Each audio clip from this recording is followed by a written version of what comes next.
नवरात्रातील पहिली माळ माता शैलपुत्रीची कथा मराठीत। माता शैलपुत्री ही पर्वतराज हिमालयाची कन्या असल्यामुळे त्यांना शैलपुत्री असे म्हणतात।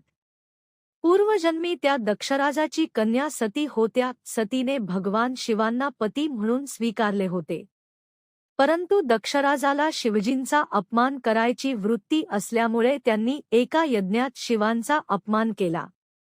आपल्या पतीचा अपमान सहन झाल्याने सतीने त्या यज्ञकुंडात स्वतःला आहुती दिली। पुन्हा जन्म घेतल्यावर त्या हिमालयाच्या घरी कन्या म्हणून जन्माला आल्या आणि त्यांना शैलपुत्री हे नाव मिळाले। नवरात्राच्या पहिल्या दिवशी शैलपुत्री देवीची उपासना केली जाते। त्या भक्तांना शांती, बल आणि चिरायुष्य देतात। त्यांच्या हातात त्रिशूल आणि कमळ असते आणि त्या नंदीवर आरूढ आहेत।